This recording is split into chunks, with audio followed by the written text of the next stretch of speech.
They didn't break ground with fireworks. No global auto CEOs. No live-streamed ribbon cutting.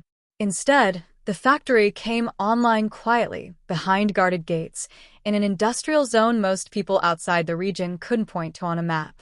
And yet, what was happening inside may represent one of the most disruptive moments in automotive history. Because this wasn't just another EV plant. This was being described, carefully, deliberately, as the world's first factory designed around self-powered vehicles. No charging infrastructure built into the layout. No fuel logistics network feeding the assembly line. No dependency on the assumptions that have shaped car manufacturing for over a century. This was something else entirely. Inside the facility, the first thing that stands out isn't scale, it's intention. The production floor is lean, modular, and deliberately flexible. Stations aren't fixed monuments of heavy automation. They're adaptable cells, designed to evolve as the vehicle itself evolves. Engineers here aren't just assembling cars. They're questioning fundamentals. What happens to vehicle design when charging is no longer the central constraint? What happens to cost when energy systems are integrated, not appended? What happens to manufacturing when supply chains are shortened by necessity, not efficiency consultants? Those questions are baked into every corner of this factory.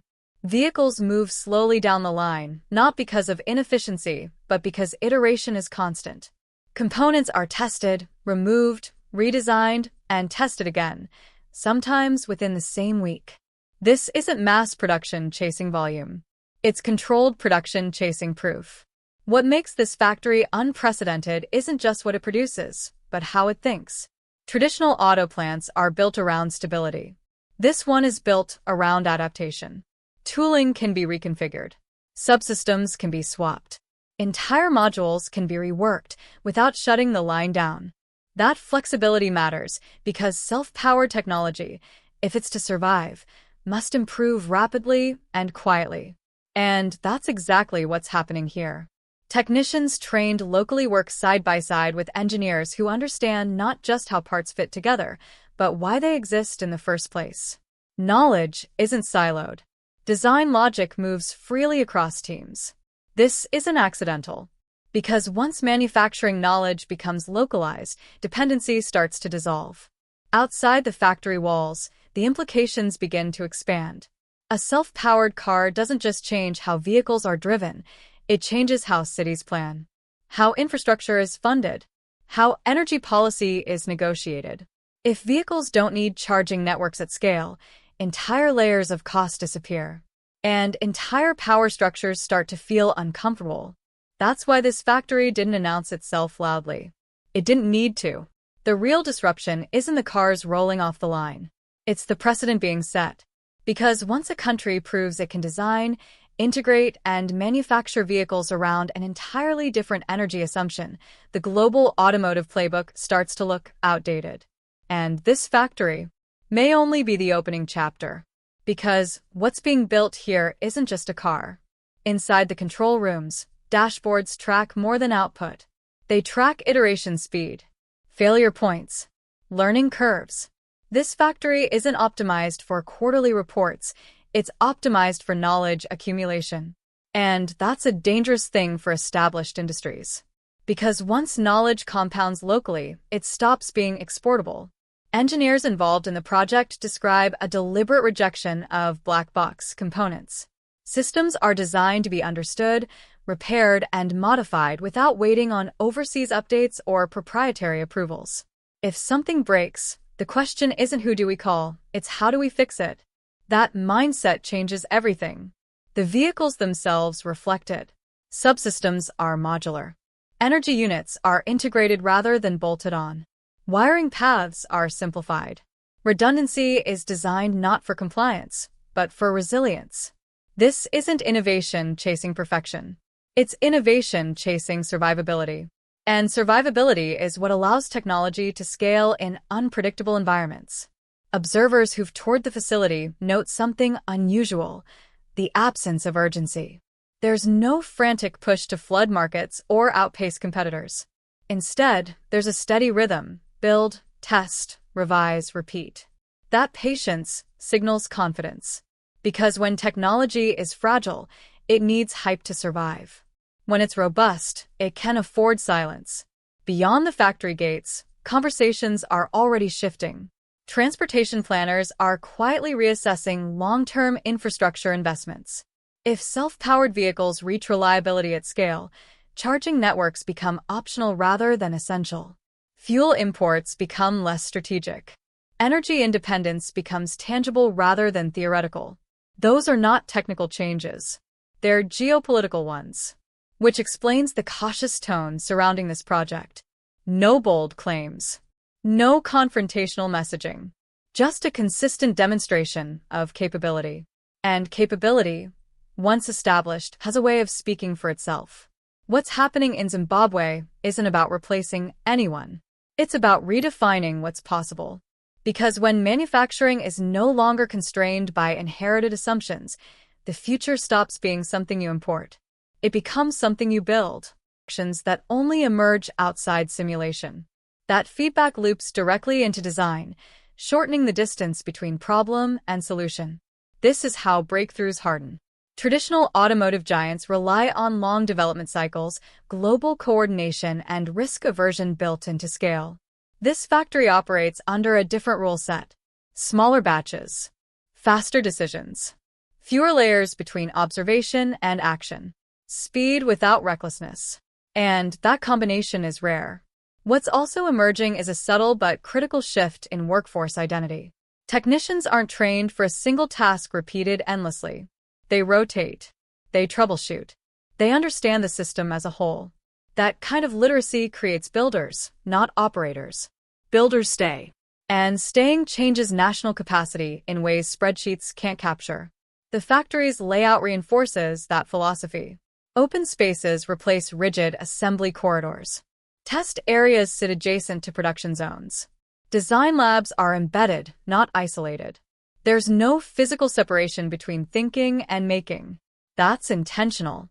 Because innovation accelerates when feedback is immediate. International interest continues to grow, but it arrives cautiously. Delegations don't come asking for volume. They ask about principles. How energy integration works. How cost is controlled. How systems remain serviceable without proprietary dependencies. In other words, they're trying to understand the logic. And once logic is understood, it can be replicated. That may be the most transformative outcome of all. Because factories can be copied. Vehicles can be reverse engineered. But a coherent philosophy, tested under constraint, that's far harder to replicate without the conditions that shaped it. Zimbabwe didn't stumble into this. It built toward it. And as production continues, quietly, methodically, the world will eventually have to decide how to respond. Not to a claim, not to a promise, but to a working system that exists. And expansion doesn't always look like growth on a chart. Sometimes it looks like replication in unexpected places. A workshop adopting the same modular logic. A training program borrowing the same design-first mindset. A policy draft quietly rewritten to assume domestic capability instead of foreign dependence. That's how systems spread.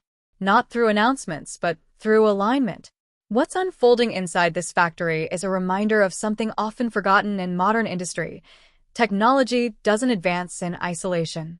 It advances when incentives, constraints, and belief systems converge.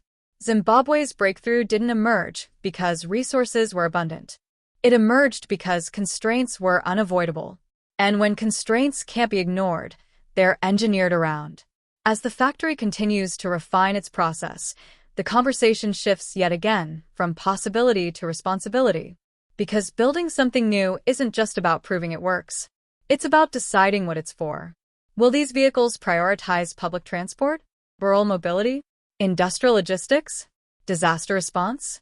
Each choice shapes the society that grows around it. And those choices are being made deliberately. There's no rush to flood export markets. No scramble to chase validation. The focus remains inward, on reliability, adaptability, and purpose. Because once technology leaves its origin, control diminishes. And control at this stage is strategic. The world may still debate whether self-powered vehicles will redefine transportation at scale. That debate will continue in conferences, reports, and comment sections. But debates don't build factories. Factories build facts. And inside this one, facts are accumulating vehicle by vehicle, system by system. So while the outside world watches for a moment of declaration, something more consequential is happening quietly. There won't be a single launch date that marks the shift. No bell to ring. No headline that captures the full weight of it. Because transitions of this scale rarely announce themselves, they normalize. One day, a vehicle from this factory will simply be operating where it makes sense. Another will follow. Maintenance routines will become familiar. Supply chains will adjust. Training programs will graduate their second and third cohorts. The extraordinary will become routine. And that's when the real change sets in. Because once something becomes normal, resistance fades. The idea that advanced vehicle manufacturing must come from specific geographies starts to erode. The belief that innovation flows in only one direction weakens. And the question quietly shifts from, can this work? To, why aren't we doing this too? That question is already forming in places watching closely. What's most striking is how little this moment relies on spectacle. There's no rush to dominate narratives. No attempt to provoke established players. Just a steady commitment to building something functional, repeatable, and resilient. That restraint is powerful because it suggests confidence not in attention but in outcomes. And outcomes, once visible, don't need explanation. As this factory continues its work, it becomes something larger than its walls. A reference point, a case study, a signal that the future of transportation may be shaped as much by necessity-driven ingenuity as by capital-heavy ambition. Perhaps the most enduring legacy of this project won't be a specific model or technology. It will be the reminder that systems can be reimagined from the ground up when people are willing to question what everyone else takes for granted. And that questioning is still happening. The line keeps moving. The designs keep evolving. The assumptions keep breaking. And somewhere between the next prototype and the one after that, the world may realize that the shift it's been waiting to analyze. And realization, when it finally arrives, tends to feel sudden, despite being years in the making. By the time analysts start updating forecasts and incumbents begin issuing cautious statements, the groundwork is already laid. Processes are embedded. Skills are institutionalized. Habits have formed. What looked experimental from the outside has become operational on the inside. That's the quiet advantage of moving without noise. Inside the factory, conversations now sound different than they did at the beginning. Early discussions were about feasibility. Can this be done? Those questions have largely disappeared. They've been replaced by optimization questions, refinement questions, long-horizon questions. How do we improve efficiency without adding fragility? How do we scale without losing control? How do we ensure this capability survives leadership changes, market cycles, and external pressure? Those are questions asked only after belief is settled. There's also a growing awareness that this factory represents more than transportation. It's a template, proof that complex systems can be localized when design philosophy aligns with context. That idea is already seeping into adjacent sectors, manufacturing, energy integration, even urban planning. Not through mandates, through imitation. Engineers who pass through this place carry the mindset with them. They take it into new projects, new teams, new problems. And slowly, the logic replicates, sometimes visibly, sometimes not. That's how transformations actually spread. Not in waves, in layers. So while the outside world continues to debate definitions, what qualifies as self-powered, what thresholds matter, what labels apply, the factory continues doing what it was built to do. Build, test, learn, repeat. Because labels can be argued. Because long after the debates fade, after the headlines move on, and after attention shifts elsewhere, the factory will still be there, producing, refining, and quietly redefining what's possible. What began as an idea, shaped by constraint and conviction, has become a living system. One that adapts, one that teaches, one that proves, again and again, that innovation doesn't belong to a single geography or ideology. It belongs to those willing to build.